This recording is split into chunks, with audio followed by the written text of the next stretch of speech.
Happy birthday, girls and grays. My name is Michelle, and I'm excited to be here with you. Most of us have felt some form of anxiety, nervousness, or fear before, whether in big or small ways. Did you know that the CDC says about 1 in 3 teenagers has anxiety? And 40 million adults are affected with anxiety each year, according to the ADAA. Let's soak that in for a moment. Fear and anxiety are very normal. Now, if it's okay with you, I would like to do an exercise together that will help us build awareness of our feelings, centering on times of fear and faith. We'll practice some breathing together as a way to relax and focus. And if you feel comfortable, close your eyes. Take a deep breath in and out.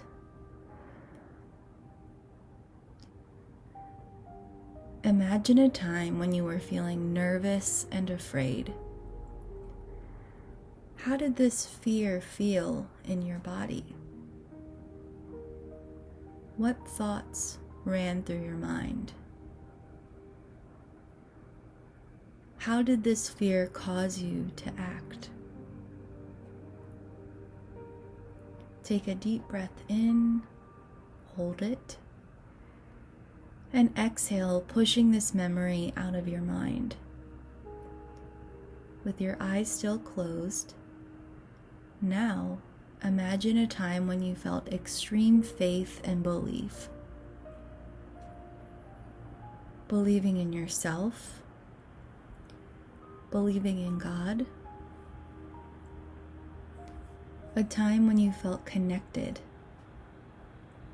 A time when you felt hopeful. What stood out to you then? What did this experience mean to you? Take another deep breath in and then out, releasing this memory. Take note of how you feel right now. When you're ready, open your eyes. This exercise might have felt weird, and that is okay. We did this as a practice of being self-aware. Self-awareness is an essential tool for taking note of our hearts and our minds. God created us to have thoughts and feelings, and some of us have lots of feelings.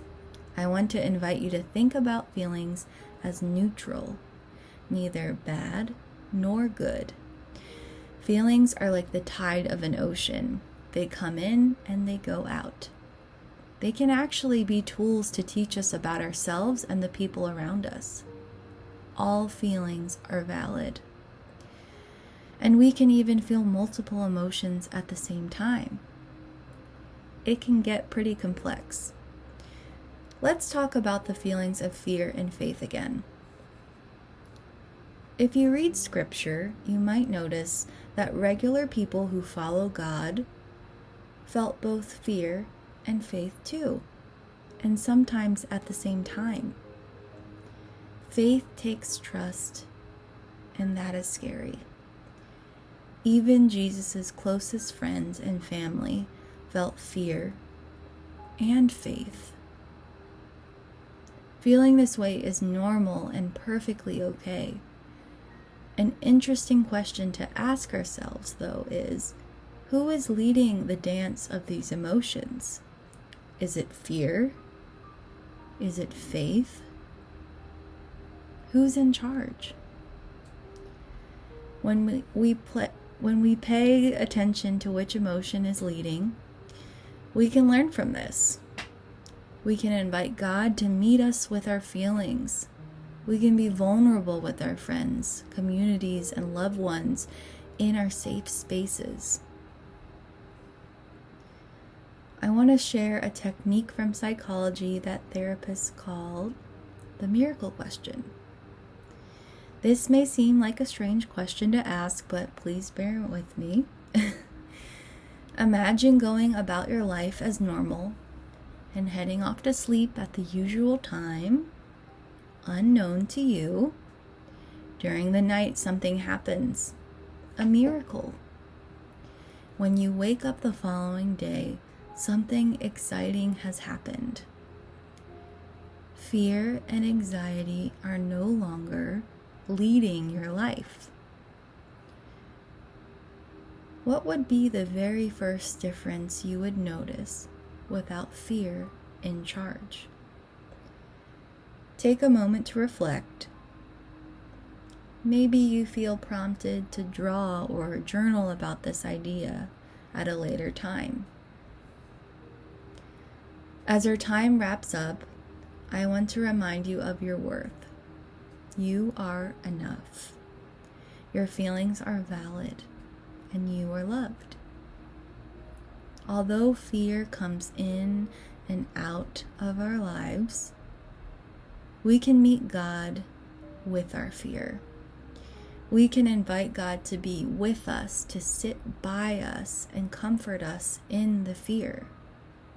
We can ask for God to give us faith and strength and refuge, even if we are still afraid.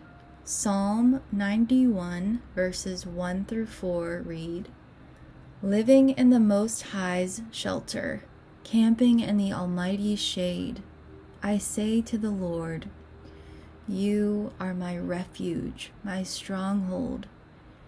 You are my God, the one I trust. God will save you from the hunter's trap and from deadly sickness. God will protect you with his pinions," another word for feathers, "and you'll find refuge under his wings. His faithfulness is a protective shield." I want to close our time inviting you to meditate on this passage of the Bible through something called inductive Bible study. When you have the time, pull this passage up on your phone or wherever you prefer. Read it slowly several times. Maybe even try reading it out loud to yourself. Observe what stands out to you. Write these as notes in your journal and notice the questions that come up for you as you reflect. Then ask yourself, what does this passage mean to me? Take time to continue reflecting on the depth of its words. Finally, I invite you to ask yourself, how might I be called to respond or act after reading this passage? Maybe it's writing a love letter to yourself. Maybe it's spending time in prayer. Maybe you feel energized to move, dance, or go outside. Maybe you feel led to create something or share this passage with someone else. Although we all face fear, we can find ways and techniques to manage it. We can invite faith to lead. And when that is not working, we can lean on the support of others to lift us up and remind us that we are not alone. Let's take care of ourselves and each other. Be daring, girls in grace.